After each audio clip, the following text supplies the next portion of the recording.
네, 하나님께서 오늘 우리 공동체에게 허락하신 말씀 보겠습니다. 요한복음 21장입니다. 요한복음 21장 15절부터 25절까지 말씀입니다. 오늘은 요한복음 마지막 강해하는 날입니다. 2023년 10월 첫째 주에 요한복음 강해를 시작해서 오늘로 100번째입니다. 오늘 이 마지막 본문을 우리 함께 한 절씩 교독해서 읽읍시다. 그들이 조반 먹은 후에 예수께서 시몬 베드로에게 이르시되 요한의 아들 시몬아 네가 이 사람들보다 나를 더 사랑하느냐 하시니 이르되 주님 그러하나이다. 내가 주를 사랑하는 줄 주님께서 아시나이다. 또 두 번째 이르시되 요한의 아들 시몬아 네가 나를 사랑하느냐 하시니 이르되 주님 그러하나이다. 내가 주님을 사랑하는 줄 주님께서 아시나이다. 이르시되 내 양을 치라 하시고 세 번째 이르시되 요한의 아들 시몬아 내가 나를 사랑하느냐 하시니 주께서 세 번째 내가 나를 사랑하느냐 하심으로 베드로가 근심하여 이르되 주님 모든 것을 아시오매 내가 주님을 사랑하는 줄을 주님께서 아시나이다. 예수께서 이르시되 내 양을 먹이라. 내가 진실로 진실로 내게 이르노니 네가 젊어서는 스스로 띠띠고 원하는 곳으로 다녔거니와 늙어서는 내 팔을 벌리리니 남이 내게 띠띠우고 원하지 아니하는 곳으로 데려가리라. 이 말씀을 하심은 베드로가 어떠한 죽음으로 하나님께 영광을 돌릴 것을 가리키심이로라. 이 말씀을 하시고 베드로에게 이르시되 나를 따르라 하시니 베드로가 돌이켜 예수께서 사랑하시는 그 제자가 따르는 것을 보니 그는 만찬석에서 예수의 품에 의지하여 주님을 파는 자가 누구오니까 묻던 자더라.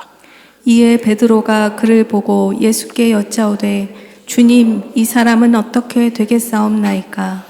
예수께서 이르시되 내가 올 때까지 그를 머물게 하고자 할지라도 내게 무슨 상관이냐 너는 나를 따르라 하시더라. 이 말씀이 형제들에게 나가서 그 제자는 죽지 아니하겠다 하였으나 예수의 말씀은 그가 죽지 않겠다 하신 것이 아니라 내가 올 때까지 그를 머물게 하고자 할지라도 내게 무슨 상관이냐 하신 것이로라. 이 일을 증언하고 이 일을 기록한 제자가 이 사람이라 우리는 그의 증언이 참된 줄 아노라.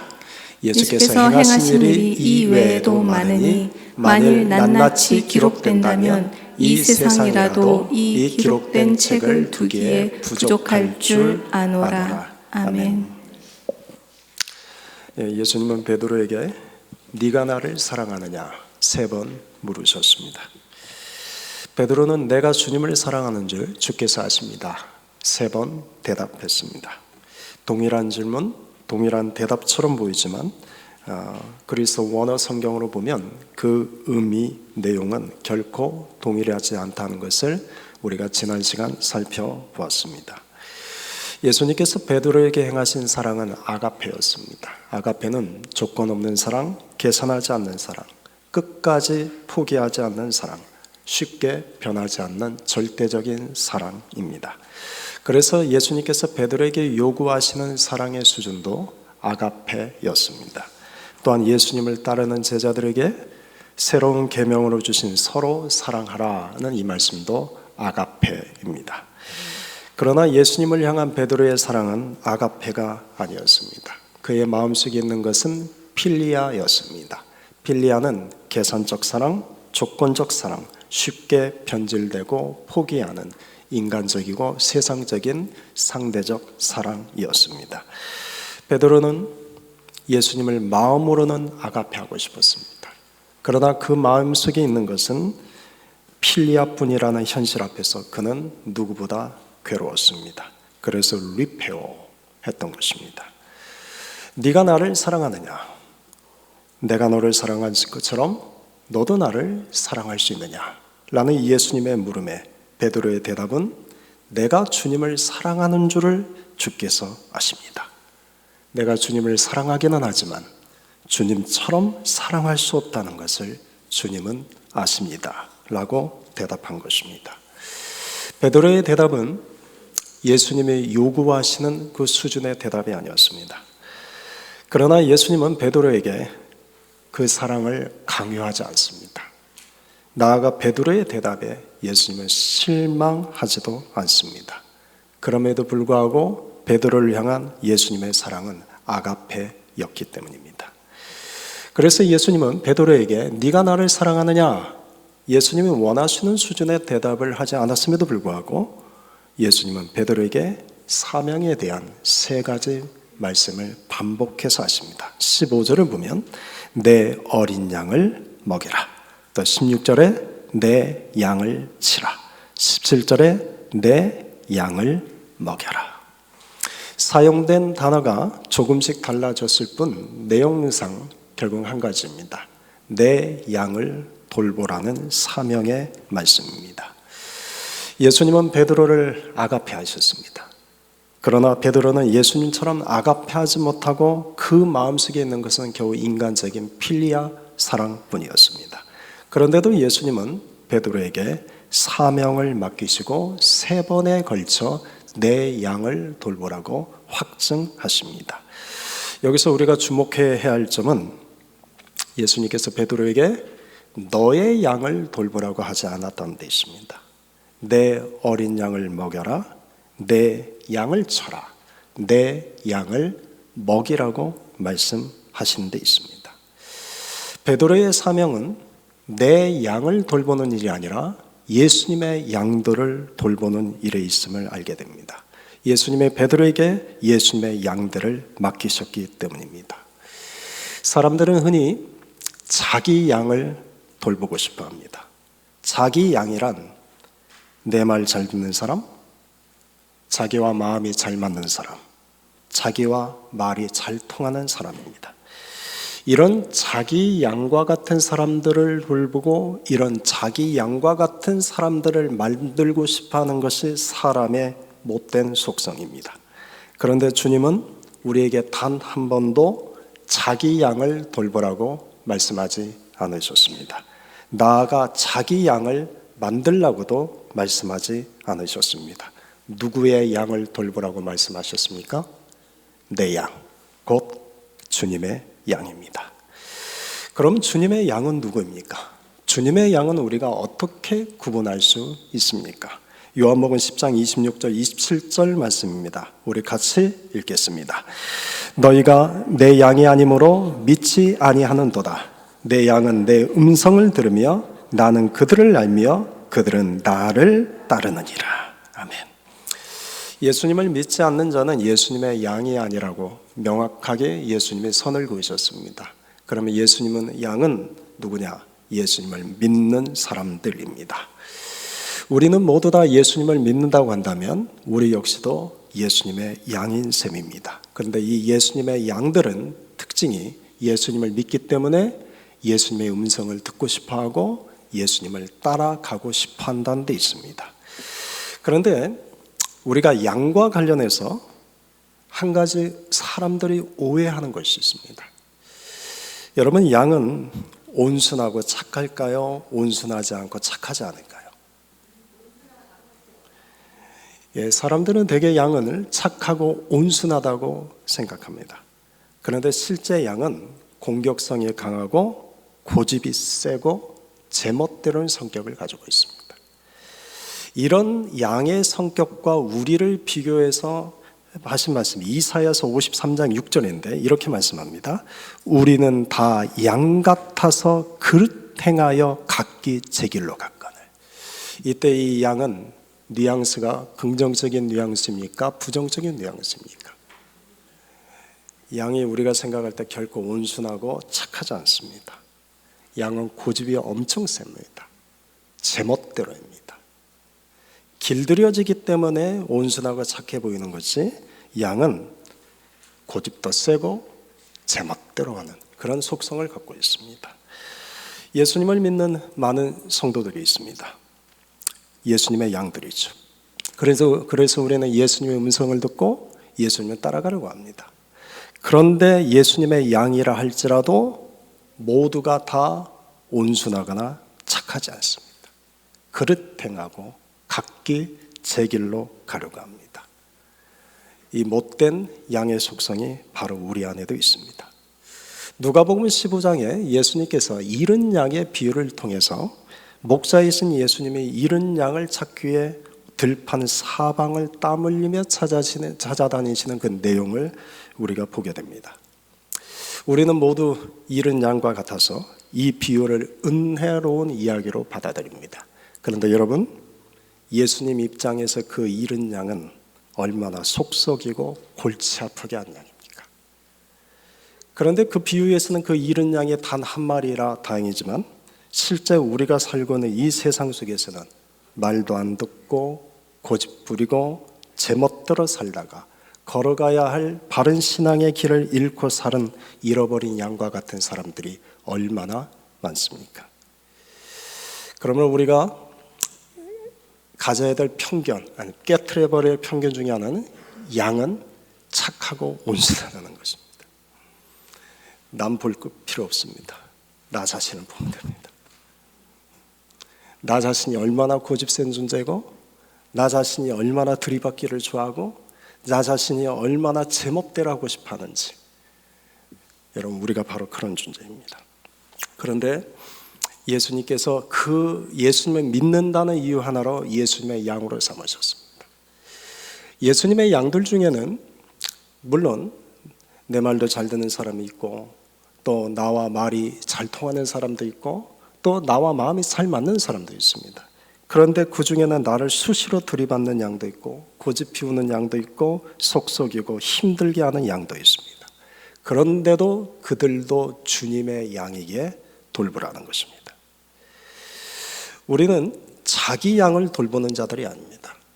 나의 말을 잘 듣고 나와 마음이 통하고 내 마음에 맞는 사람들만 돌보라고 말씀하지 않으셨습니다. 주님의 양들을 돌보라고 말씀하셨습니다. 베드로는 예수님을 따라다니는 제자였습니다. 그런데 이제 베드로에게 예수님의 양들을 돌보는 목자가 되게 하신 것입니다. 베드로는 오늘 본문에서 이제는 예수님을 따르는 제자에서 예수님의 양들을 돌보는 목자가 된 것입니다. 18절과 19절은 베드로가 목자로서 어떤 인생의 길을 걷게 될지를 단적으로 말씀하신 내용입니다. 먼저 18절은 예수님이 베드로에게 하신 말씀인데 같이 읽읍시다. 내가 진실로 내게 이르노니 내가 젊어서는 스스로 띠뛰고 원하는 곳으로 다녔거니와 늙어서는 내 팔을 벌리리니 남이 내게 띠띠우고 원하지 아니하는 곳으로 데려가리라. 아멘. 사람들이 이 말씀을 잘못 오해하는 경우가 있습니다. 네가 젊어서는 스스로 띠띠우고 원하는 곳으로 다녔거니와, 이 말씀을 베드로가 젊어서는 자기 마음대로 살았다는 것으로 오해하는 것입니다. 베드로가 젊어서는 자기 마음대로 살았지만 늙어서는 어쩔 수 없이 자기 마음대로 살지 못했다고 오늘 본문을 잘못 이해하는 사람들이 꽤 있습니다. 그런데 그런 의미가 아닙니다. 베드로는 갈릴리 바다에서 부활하신 예수님으로부터 목자로, 예수님의 양들을 돌보는 목자로 부르심을 받은 그때 나이가 30대 초반이었습니다. 그리고 이때부터 그는 늙어 죽을 때까지 자기 마음대로 살지 않았습니다. 그는 오직 주를 위해서, 예수님이 맡기신 예수님의 양들을 위해 살아가는 삶을 살았습니다. 베드로에게서 주를 위하는 삶이란 주님이 맡기신 양들을 위하는 삶이었습니다. 그렇다면 18절은 어떤 의미일까요? 사도 요한은 19절에서 18절의 의미를 이렇게 해석해 줍니다. 이 말씀을 하시면 베드로가 어떠한 죽음으로 하나님께 영광을 돌릴 것을 가리키심이라. 베드로가 예수님으로부터 이 말씀을 들을 때는 AD 30년경이었습니다. 이때 베드로의 나이는 앞에서도 말씀드린 것처럼 30대 초반의 젊은 나이였습니다. 그리고 베드로가 죽은 것은 AD 67년 6월 29일로 알려져 있습니다. 베드로가 인생 말년에 어떤 죽음을 겪게 되었는지에 대해서 우리가 모두 다 아는 이야기입니다. 베드로 행전이라는 책이 있습니다. 가톨릭 성경에 보면 외경이라는 것이 있는데 그 외경에 하나가 베드로서 행전입니다.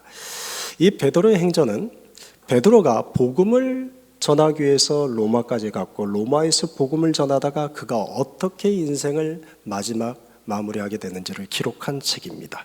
그 베드로의 행전을 보면 폭군 네로가 로마에 있는 그리스도인들을 대대적인 박해를 가했습니다.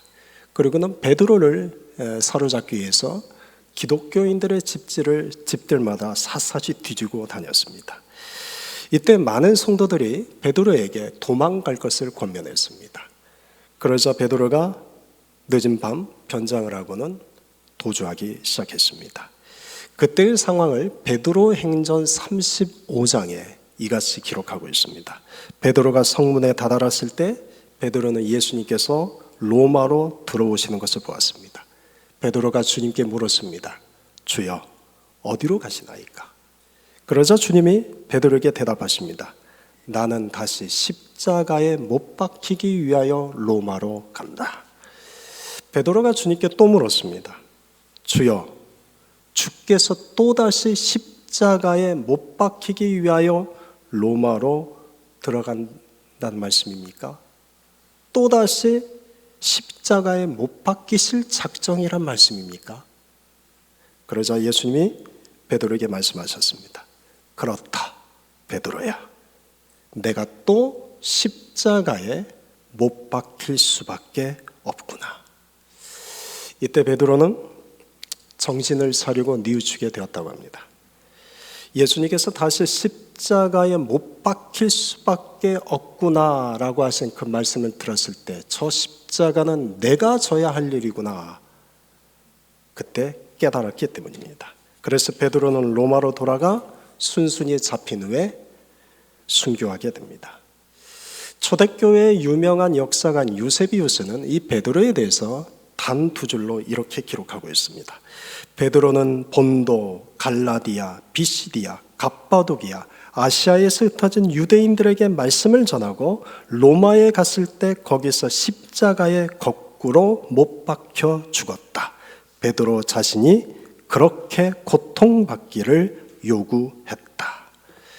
결국 베드로는 주님의 말씀대로 두 팔을 벌려 남이 원하는 대로 십자가 죽음을 받아들인 것입니다. 사도 요한은 베드로가 순교를 당한 뒤에야 예수님께서 베드로에게 하신 18절의 말씀의 의미를 그때 깨달았던 겁니다. 아, 이 말씀이 바로 이런 뜻이었구나. 그래서 19절에 베드로의 죽음과 관련해서 이렇게 짤막하게 기록해 둔 겁니다. 19절, 이 말씀을 하시면 베드로가 어떠한 죽음으로 하나님께 영광을 돌릴 것을 가리키심이라라. 우리가 이 19절 말씀에서 한 가지 주목해 볼 내용은 죽음의 의미입니다. 베드로는 십자가에 거꾸로 매달려 고통스럽게 죽었습니다. 그의 죽음은 인간적으로는 너무나 끔찍하고 고통스러운 죽음이었습니다. 그러나 그의 죽음을 우리는 불행한 죽음이라고 말하지 않습니다. 우리는 그의 죽음을 비극적인 죽음이라고도 말하지 않습니다. 오늘 본문의 19절에서 사도 요한은 그의 죽음을 하나님께 영광을 돌리는 죽음이었다고 밝히고 있습니다. 여러분, 죽음이란 누구나 인생 마지막에 찾아옵니다. 대개는 의미 없이 끝나는 죽음들입니다. 그런데 하나님께 영광을 돌리는 죽음도 있다는 것을 오늘 사도 요한은 베드로의 죽음을 통하여 우리에게 증언합니다. 우리는 각자 자신의 인생을 살아갑니다. 그러나 우리는 각자 살아가는 우리 인생의 의미, 무게, 가치는 저마다 다릅니다.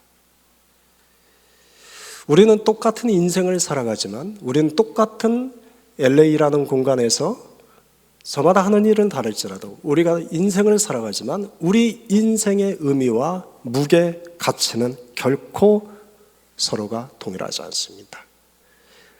우리가 어떻게 살아가느냐에 따라서 그 의미, 무게, 가치는 다를 수밖에 없습니다. 또한 내가 어떤 인생을 살아가느냐에 따라서 내 인생 마지막에 마주하게 될 죽음의 의미마저 그 의미, 무게, 가치가 달라지게 됩니다. 여러분, 누가 의미 있게 가치 있는 인생을 사는 사람일까요? 여러분, 누가 인생의 마지막에 마주하게 될 그 죽음이 그저 의미 없는, 누구나 맞이하는 그런 죽음이 아니라 하나님께 영광을 돌리는 죽음이 될 수 있을까요? 성경의 말씀을 두 군데만 여러분들에게 말씀드리고 싶습니다. 로마서 14장 8절입니다. 우리 같이 읽읍시다. 우리가 살아도 주를 위하여 살고 죽어도 주를 위하여 죽나니 그러므로 사나 죽으나 우리가 주의 것이로다. 빌립보서 1장 20절 21절입니다. 나의 간절한 기대와 소망을 따라 아무 일에든지 부끄러워하지 아니하고 지금도 전과 같이 온전히 담대하여 살든지 죽든지 내 몸에서 그리스도가 존귀하게 되게 하려 하나니 이는 내게 사는 것이 그리스도니 죽는 것도 유익함이라. 아멘. 내 몸에서 그리스도가 존귀하게 되기를 갈망하는 사람, 그래서 살아도 주를 위해서 살고 싶고 죽어도 주를 위해 죽고 싶고 사나 죽으나 주의 것 되는 인생으로 오직 주를 위해 살아가기를 소망하는 사람, 여러분, 이런 사람이 이 땅에서 가치 있게 의미 있게 살아가는 사람입니다. 이런 사람이 인생의 마지막에서 마주하게 될 그 죽음마저도 하나님께 영광이 되는 죽음이 됩니다. 베드로는 그의 몸에서 예수 그리스도가 존귀하게 되기를 누구보다 갈망했습니다. 사도 바울도 마찬가지죠. 베드로는 그의 인생에서 살아도 주를 위해서 살고 죽어도 주를 위해서 죽으며 사나 죽으나 주의 것 되는 자로 오직 그리스도를 위하여 자신의 남은 인생을 드렸던 자입니다. 그래서 그의 죽음마저도 하나님께 영광이 되었습니다. 저는 우리 사랑하는 성도님들의 마음속에 내 몸에서 오직 그리스도가 존귀케 되기를 갈망하는 마음이 우리 안에 있기를 소망합니다. 살아도 주를 위해서 살고 죽어도 주를 위해서 죽는, 사나 죽으나 주의 것 되는 오직 주를 위해서 나의 삶을 드려볼 줄 아는 그런 마음을 가지고 살아갈 수 있는 그런 사람들이 될 수 있기를 주님의 이름으로 축원드립니다. 베드로의 죽음이 하나님께 영광을 돌리는 죽음으로 끝나게 될 것에 대한 말씀을 하신 후에 이제 예수님의 베드로에게 마지막으로 하신 말씀이 있습니다. 19절 하반절입니다. 이 말씀을 하시고 베드로에게 이르시되 나를 따르라 하시니. 여러분, 나를 따르라. 예수님께서 베드로에게 이 나를 따르라는 말씀을 두 번 하셨습니다. 예수님이 처음 이 말씀하실 때는 언제인지 기억하십니까? 3년 전 갈릴리 바닷가에서 내가 너를 사람 낚는 어부가 되게 하리라, 이 말씀과 함께 나를 따르라고 그때 처음 말씀하셨습니다. 그때 베드로는 모든 것을 버려두고 예수님을 따르는 제자가 되었습니다. 그러나 그때 베드로는 예수님을 따랐지만 여전히 자신의 욕망, 자신의 부, 인간적인 성공, 인간적인 영화를 위해서 예수님을 따랐습니다. 그래서 서로 누가 큰 자인지를 놓고 다투기도 했고 자신에게 불리한 순간에는 기꺼이 예수님을 3번이나 부인하고 도망쳤던 베드로였습니다. 그런데 부활하신 예수님이 다시 한번 갈릴리 앞바다에서 이번에는 내 양을 돌보라는 말씀과 함께 나를 따르라고 또 한 번 말씀하고 계십니다. 예수님을 따라다니는 제자에서 이제는 예수님의 양들을 돌보는 목자로서 예수님을 따르라고 말씀하신 것입니다. 여러분, 나를 따르라는 이 말씀은 똑같은 말씀인 것 같지만 3년 전 베드로가 들었을 때 그 마음과 3년이 지나 갈릴리 바다에서 다시 이 말씀을 들었을 때 그 마음은 결코 같은 마음이 아니었을 겁니다. 나를 따르라는 그 말씀이 3년 전에는 내 모든 것을 버려두고 예수님을 따르면 예수님께서 나에게 내가 버린 것보다 더 많은 인간적인 부와 인간적인 성공과 인간적인 영광을 주실 것이다 라고 생각하고 예수님을 따랐지만 3년이 지나 또다시 갈릴리 바다에서 나를 따르라고 이 말씀을 들을 때, 그때 베드로의 마음에는 예수님을 따르는 길은 예수님이 걸어가신 십자가의 길이요, 나는 죽고 내 안에 주님이 사시는 길이다 라고 깨달았을 것입니다. 베드로는 3년 전 그 베드로가 아니었습니다. 이런 말이 있습니다. 나이가 많다고 해서 모두가 어른이 되는 것은 아니다. 어른이란 단지 나이 많은 사람이 아니라는 것을 우리는 잘 압니다. 어른은 단지 나이를 먹는다고 해서 저절로 되는 것이 아니라는 것을 우리는 잘 압니다. 그럼 어른은 어떤 사람입니까? 한마디로 표현하면 어른은 철이 든 사람입니다. 신앙의 세계에도 어른이 있습니다. 신앙의 어른도 단지 나이 많은 사람이 신앙의 어른이 되는 것이 아니요, 직분이 높은 사람이 신앙의 어른이 되는 것이 아닙니다. 신앙적으로 철드는 사람이 신앙의 어른이 됩니다. 여러분, 그럼 누가 철든 사람일까요? 철들지 않은 사람의 특징을 알면 알 수 있습니다. 여러분, 철 안 든 사람의 특징이 뭔지 아십니까? 철저하게 나중심적입니다. 마찬가지로 신앙에 철이 안 든 사람들 역시도 믿음의 이유와 목적이 철저하게 나중심적입니다. 나를 위해서 믿고, 나를 위해서 기도하고, 나를 위해서 섬기고, 나를 위해서 예배하고, 나를 위해서 살아갑니다. 언제나 그 중심이 나입니다.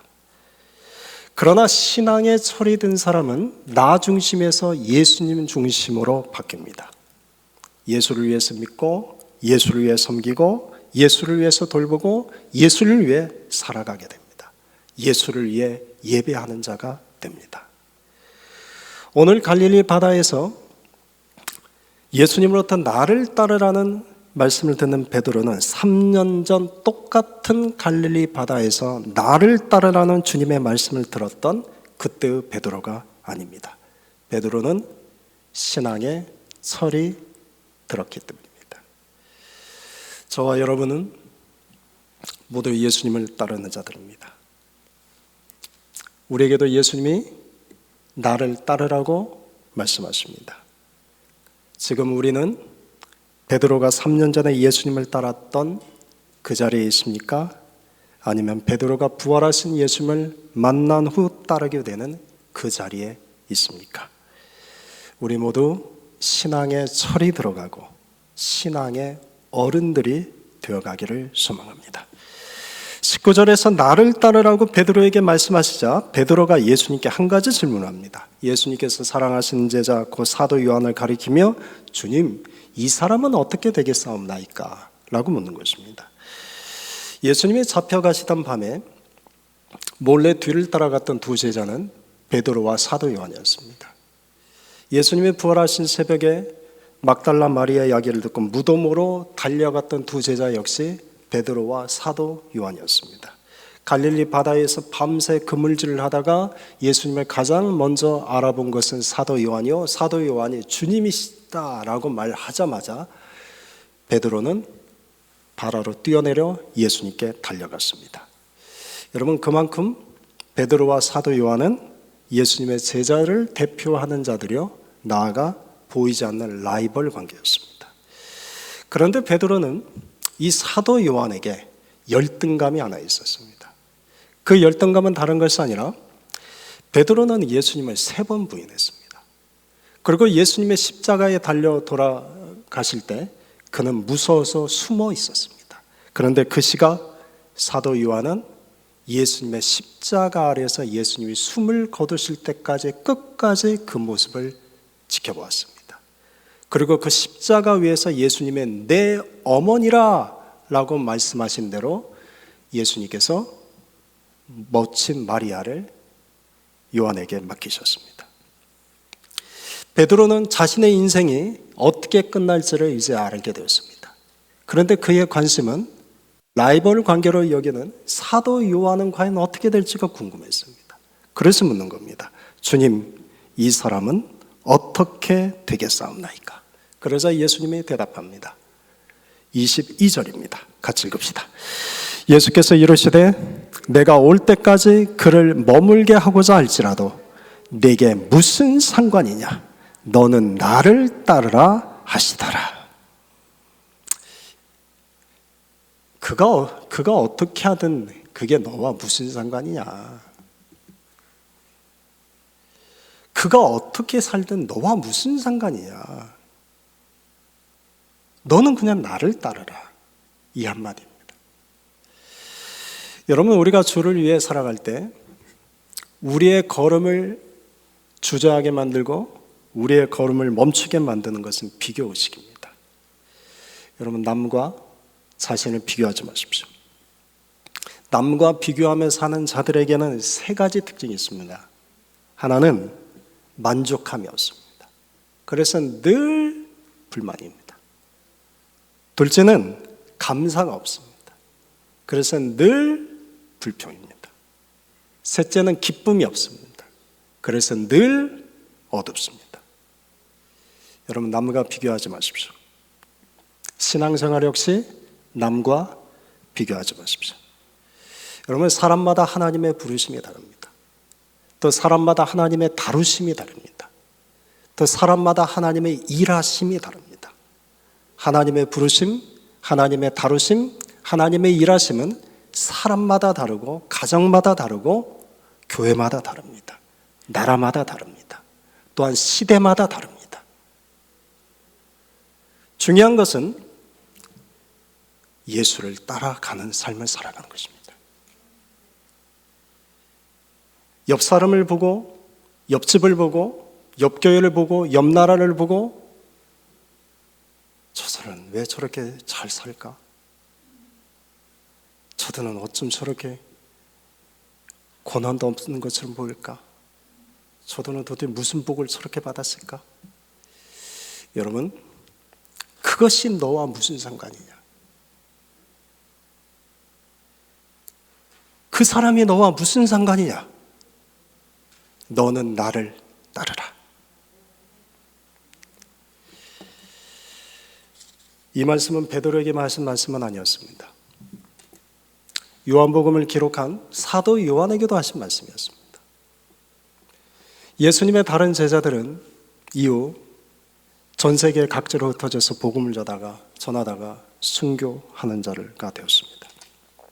그런데 사도 요한만은 예배소에 가서 정착하에 살다가 94세에 자연사를 했습니다. 그러니까 예수님의 제자들 중에서 유일하게 순교하지 않은 제자가 사도 요한이었습니다. 다른 제자들은 선교지로 흩어져서 복음을 전하고 그래도 복음을 전하다가 순교를 당할 때 이 사도 요한은 그럼 무엇을 했을까요?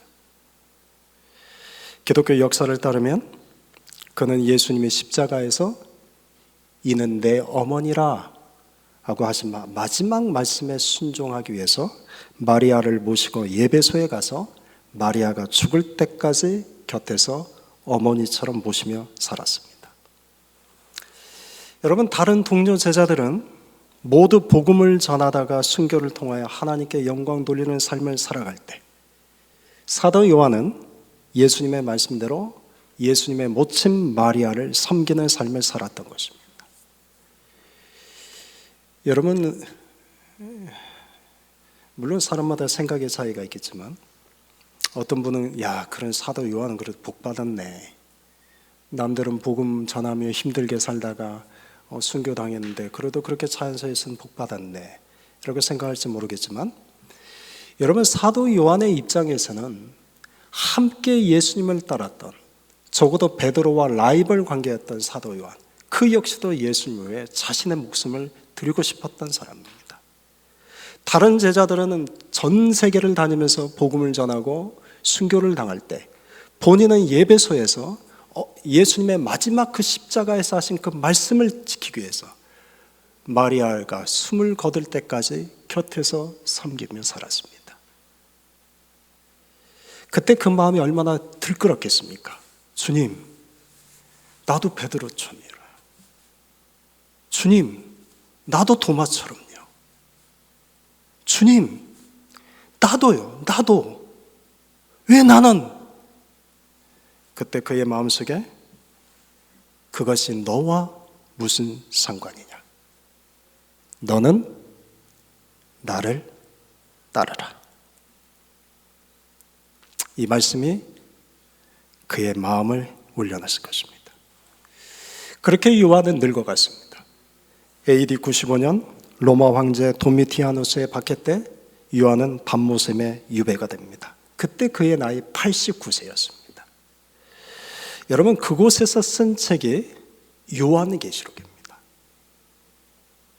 그리고 AD 96년에 도미티아누스가 암살을 당하자 요한은 유배지에서 풀려나게 됩니다. 그리고 다시 예배소에 돌아온 요한이 그때 쓴 책이 요한 1서, 2서, 3서, 그리고 우리가 오늘 마지막으로 보게 될 요한 복음입니다.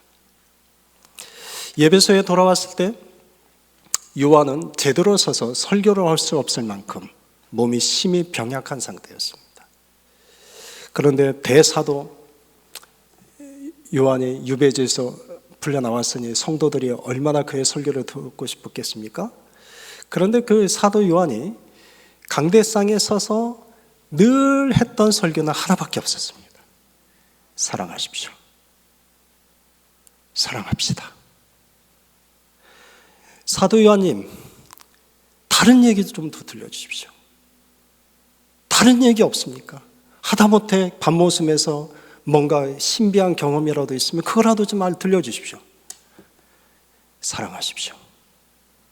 사랑합시다.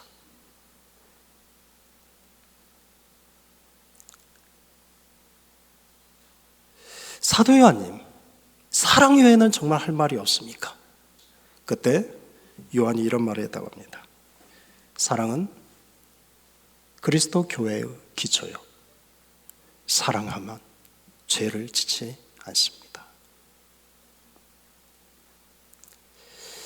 이후로도 계속해서 사도 요한은 사랑만 이야기했답니다.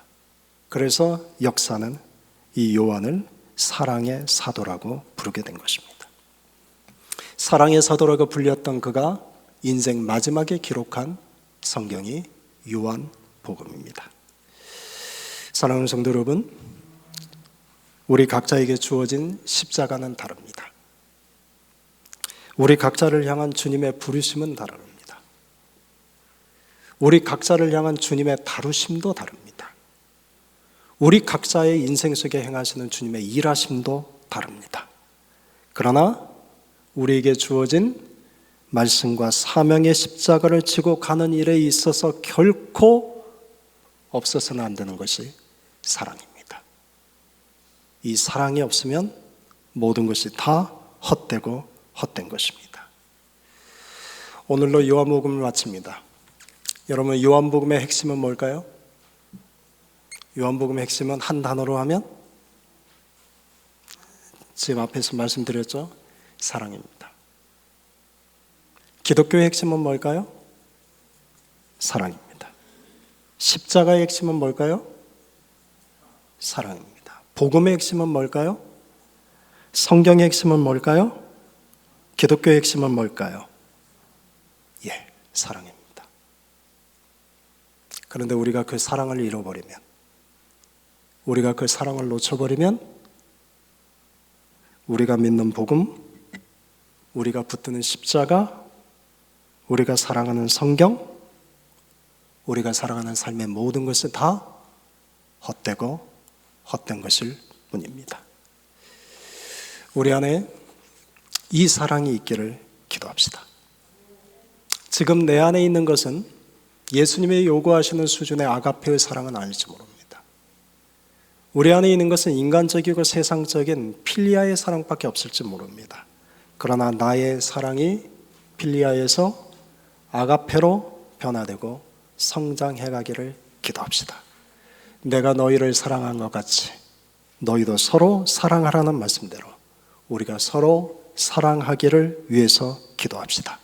그리고 오늘 요한복음 마지막 날 마지막으로 주신 말씀, 내 양을 돌보라. 내 양을 돌보라. 주님의 양을 돌보는 일에 있어서 비교하지 말고 오직 주님만 묵묵히 따라가는 우리 모두가 됩시다. 아멘.